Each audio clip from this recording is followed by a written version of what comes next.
aux institutions scolaires adventistes du territoire de l'Union des Antilles et Guyane françaises, en partenariat avec les familles, vise un parcours d'excellence pour les élèves et étudiants en les accompagnant pour un développement harmonieux de leurs capacités mentales, physiques, spirituelles, sociales, en vue de construire des hommes et des femmes porteurs et passeurs de solides valeurs. Faites le choix de l'éducation adventiste et devenez-en un promoteur.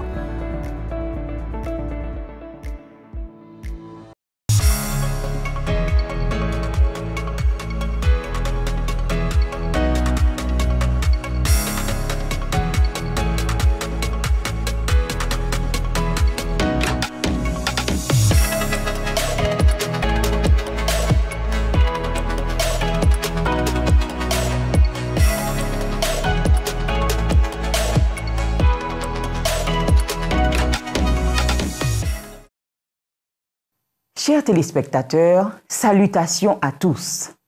Aujourd'hui débute la semaine de l'éducation.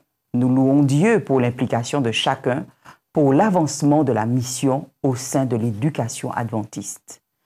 Nous sommes heureux d'arriver jusqu'à chez vous. Le thème de cette semaine est le suivant. Quel avenir pour l'éducation adventiste aux Antilles-Guyane? Soyez les bienvenus et bonne écoute.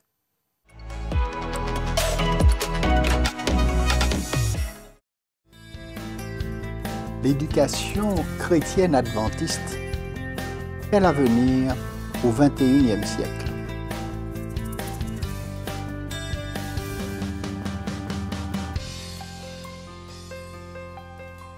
Le 1er janvier de l'année 2000, le monde entier entrouvrait les yeux avec précaution et anxiété sur la porte du XXIe siècle, en se demandant ce qui lui serait réservé vu l'ensemble des prédictions catastrophiques liées à l'entrée dans ce siècle-ci. J'espère que vous vous en souvenez.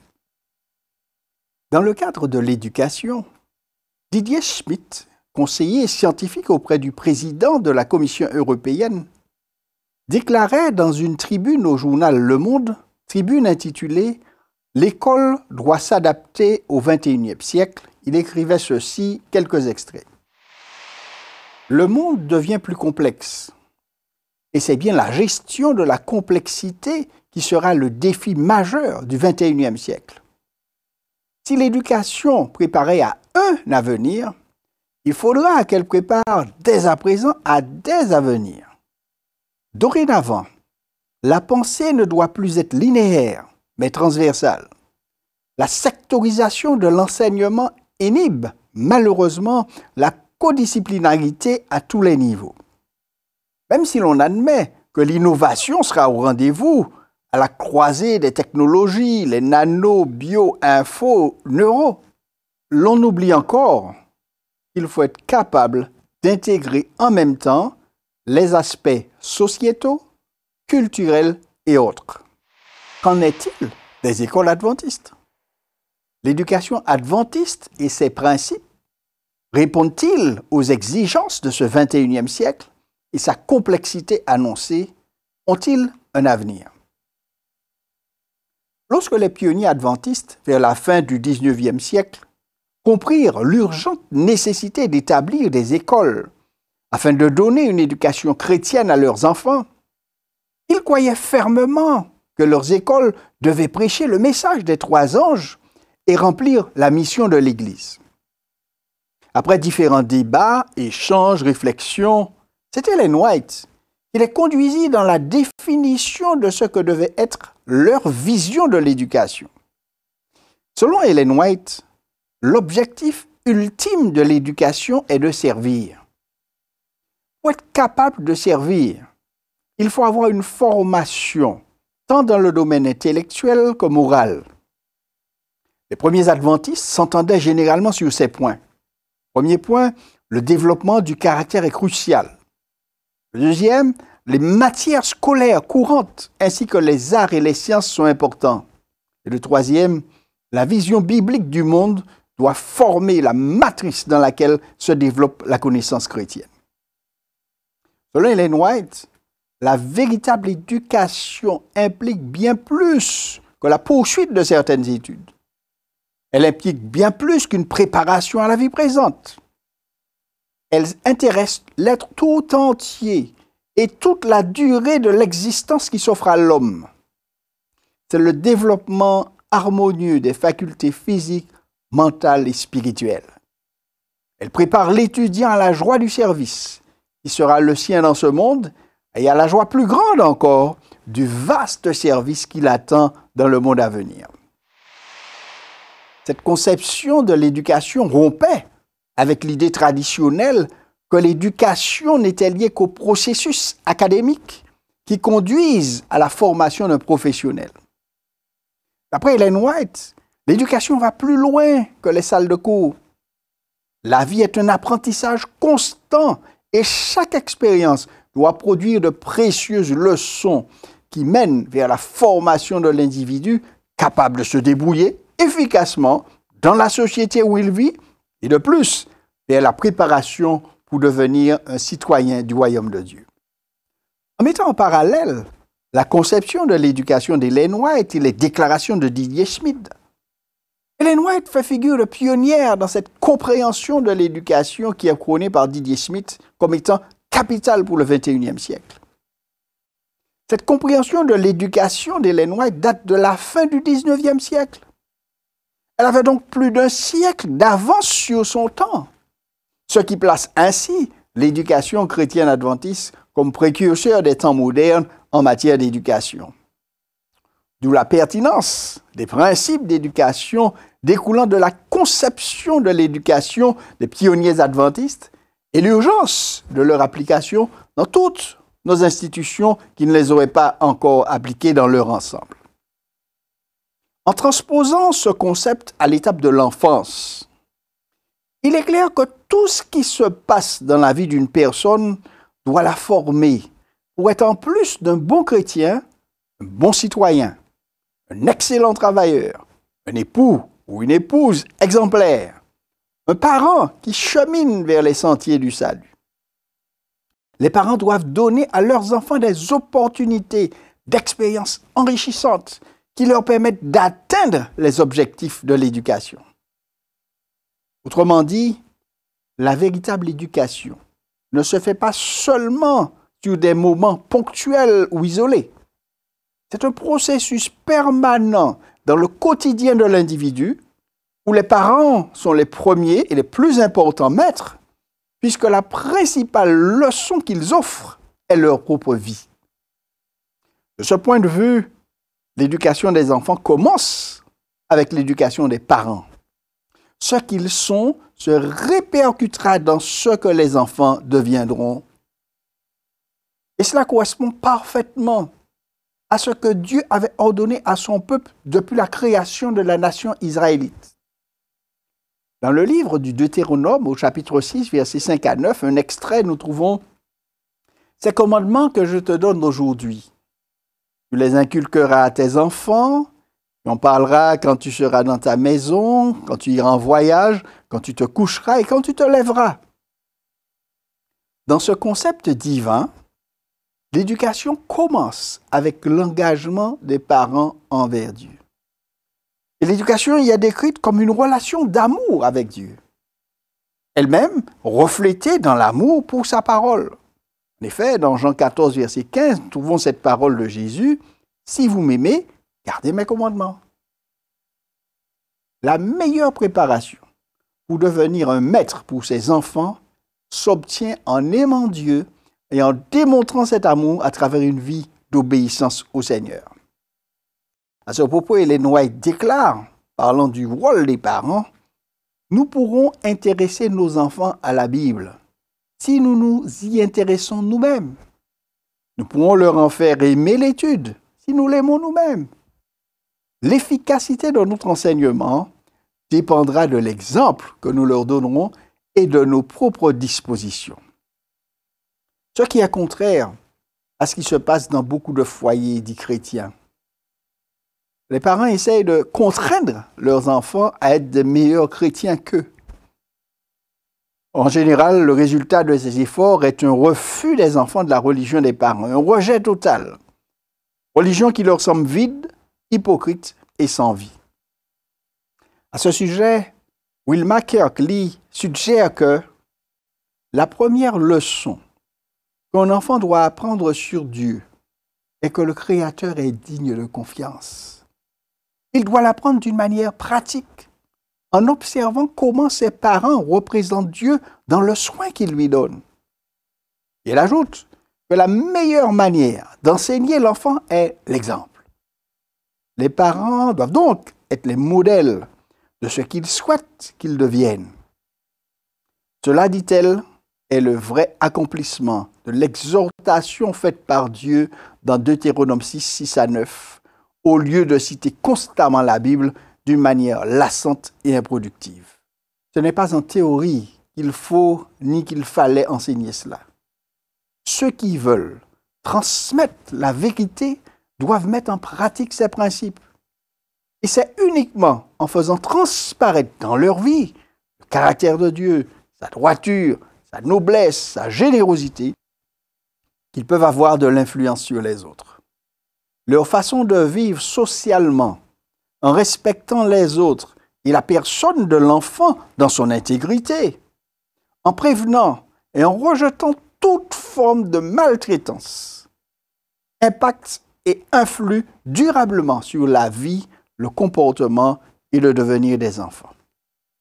Parlant des éducateurs, toujours dans la conception de l'éducation chrétienne, Ellen White précise le rôle qu'ils doivent jouer. Elle déclare que le maître digne de ce nom ne se satisfait pas d'un travail de second ordre. Il ne se satisfait pas de mener ses élèves à un niveau inférieur à celui qu'il pourrait atteindre. Il ne peut pas se contenter de leur transmettre simplement des connaissances techniques qui feront d'eux des comptables habiles, des artisans adroits, des commerçants prospères, et c'est tout. Son ambition, celle du maître, c'est de leur insuffler les principes de vérité, obéissance, honneur, intégrité, pureté, des principes leur permettant de devenir des forces qui participeront effectivement à l'équilibre et à l'élévation de la société dans laquelle ils vivent. Il souhaite par-dessus tout que ses élèves apprennent de la vie la grande leçon de l'altruisme. L'éducateur chrétien qui veut remplir sa mission au-delà de la formation d'un bon professionnel doit avoir au préalable développé ses qualités, notamment les principes de vérité, d'obéissance, d'honneur, d'intégrité de sa personne et de celle de l'élève, afin de les transmettre par l'exemple à ses élèves. Sa mission ne peut être accomplie comme il convient que si Christ a transformé sa vie et est au cœur de son ministère d'enseignant quotidiennement. Parce que seul l'Esprit Saint peut développer en lui ces caractéristiques. Écoutons quelques témoignages. Quelques témoignages dont ceux d'élèves que l'on trouve sur le site internet de l'une de nos écoles aux Antilles-Guyane. Plusieurs élèves décrivent l'apport de l'éducation reçue dans nos institutions et la transformation produite dans leur vie, soulignant l'impact des enseignants et des autres élèves. Extrait. Cette école est un établissement différent de ceux que j'ai pu connaître. La bienveillance, l'implication des professeurs dans la réussite et le bien-être des élèves fait une grande différence. L'ambiance générale favorise un environnement sain pour chaque élève. J'ai été frappé par la solidarité des élèves entre eux au sein de la classe. Cette école m'a appris la rigueur, la discipline, le dépassement de soi et à viser l'excellence.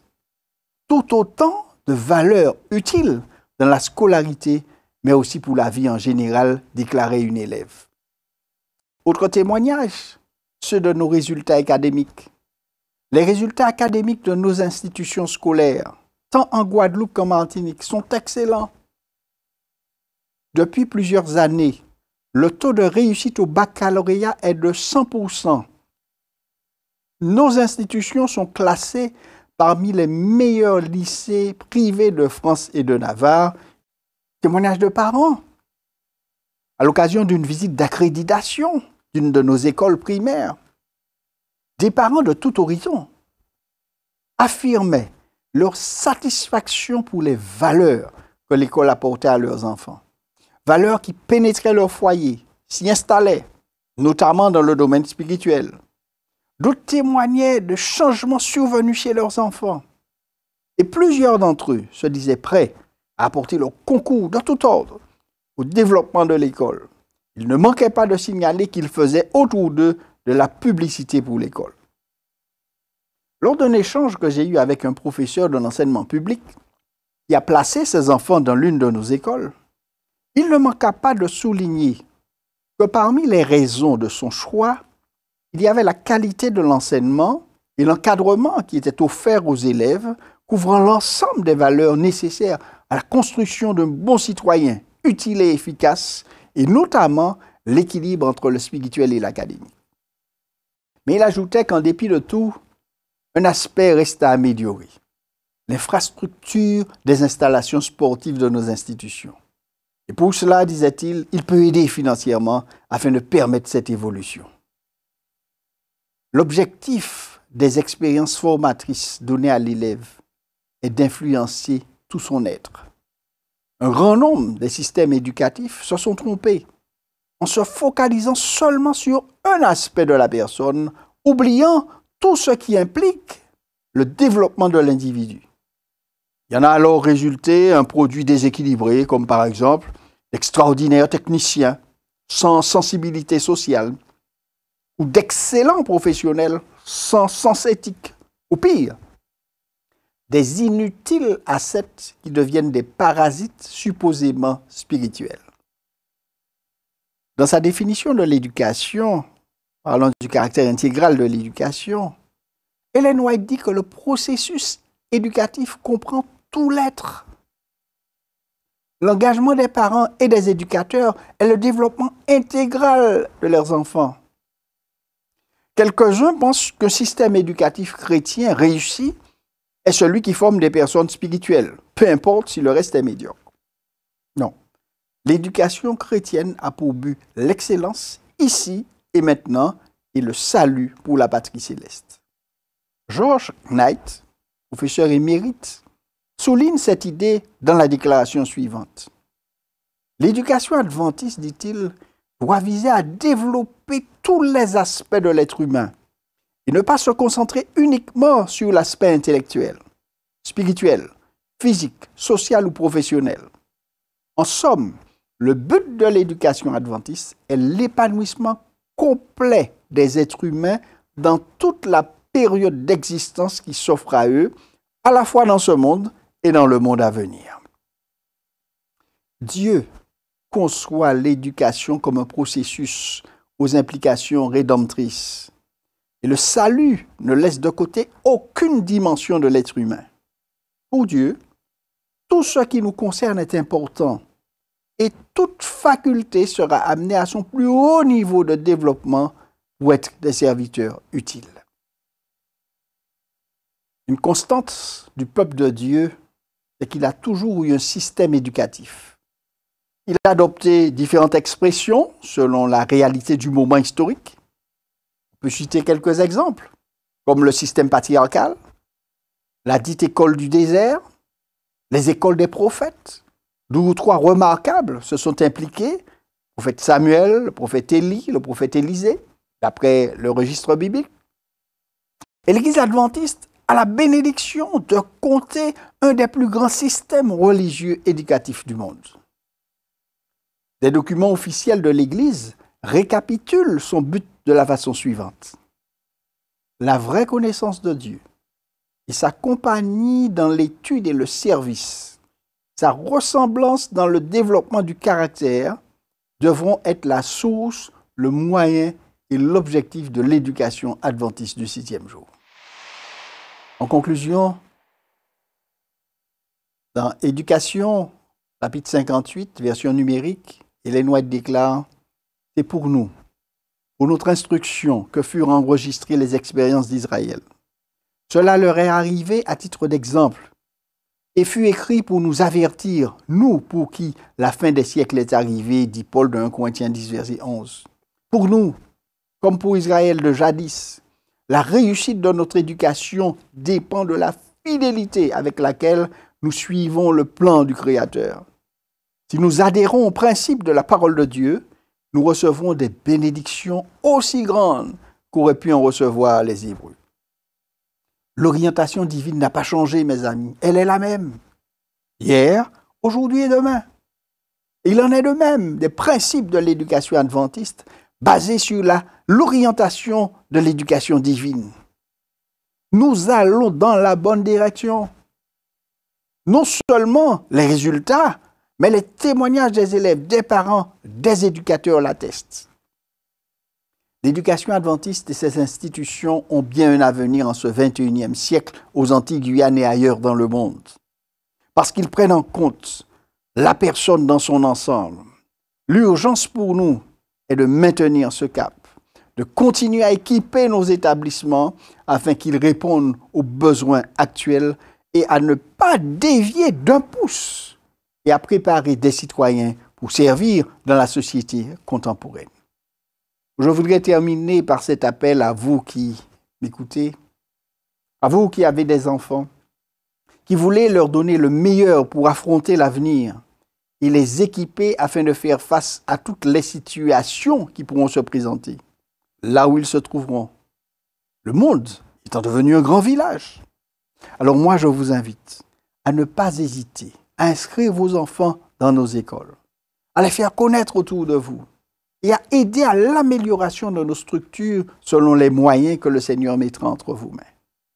Je voudrais inviter tous ceux d'entre vous qui voudraient prendre part à ce challenge en priant pour les élèves, les éducateurs, les parents, les administrateurs et soutenir nos institutions à se joindre à moi dans une prière.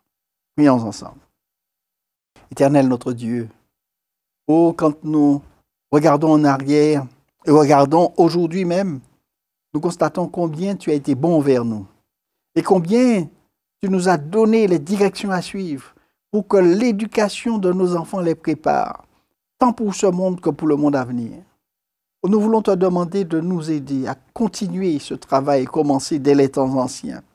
Que les parents, les éducateurs, les administrateurs ensemble, l'Église travaille à l'accomplissement de cette mission pour chaque enfant et que la mission soit assurée jusqu'au bout et qu'il soit prêt à prendre la relève. Que nous puissions, avec les moyens que tu mettras entre nos mains, permettre à l'amélioration de ces systèmes, leur progression, leur développement, leur croissance, afin que tous les jeunes qui sortiront de nos institutions soient des gens remarquables dans ce monde et qui se préparent pour le monde à venir. Je t'ai prié au nom de Jésus-Christ. Amen.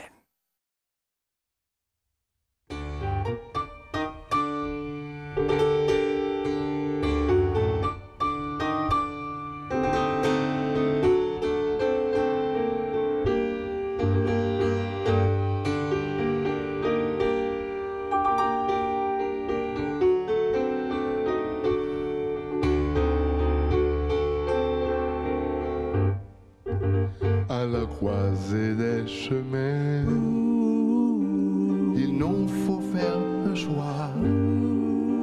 Pas facile de dire non quand tout le monde dit oui. Alors faut-il baisser les bras, abandonner le combat?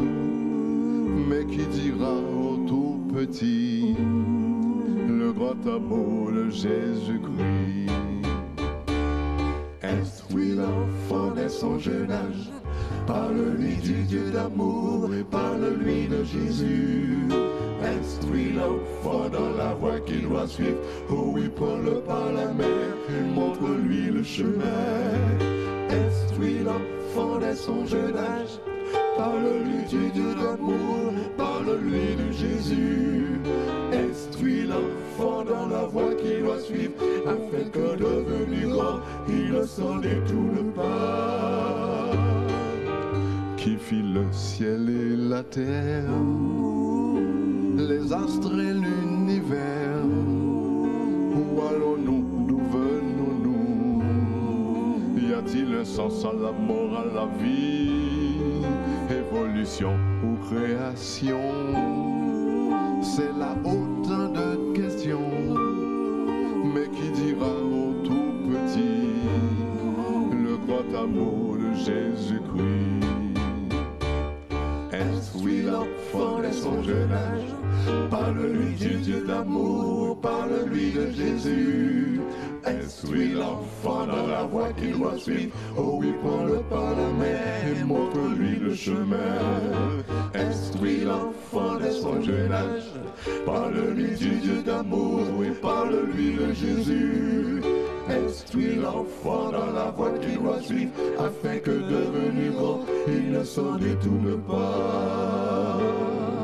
Parle-lui du prophète Daniel, parle-lui de l'enfant David, qu'il ait confiance en l'Éternel, qu'il ait le choix entre la mort et la vie. Oh, dis-lui que Dieu est amour et qu'il pardonne toujours. Oui, tu diras au tout petit le grand amour de Jésus-Christ. Est-ce oui l'enfant dès son jeune âge? Parle-lui du Dieu d'amour et parle-lui de Jésus. Est-ce oui l'enfant dans la voie qu'il doit suivre? Oh oui, prends-le par la main, montre-lui le chemin. Est-ce oui l'enfant dès son jeune âge? Parle-lui du Dieu d'amour et parle-lui de Jésus. Est-ce oui l'enfant dans la voie qu'il doit suivre, afin que devenu grand, il ne s'en détourne pas? Car la vie éternelle, c'est qu'il te connaisse, toi le seul vrai Dieu et ton envoyé, toi le seul vrai Dieu et ton Fils, Jésus-Christ. Est-ce oui l'enfant dès son jeune âge? Parle-lui du Dieu d'amour, parle-lui de Jésus. Est-ce oui l'enfant dans la voie qu'il doit suivre? Oh oui, prends-le par la main et montre-lui le chemin. Est-ce oui l'enfant dès son jeune âge? Parle-lui du Dieu d'amour, parle-lui de Jésus. Est-ce oui l'enfant dans la voie qu'il doit suivre, afin que devenu grand, il ne s'en détourne pas? Afin que devenu grand, il ne s'en détourne pas? Afin que devenu grand, il ne s'en détourne pas.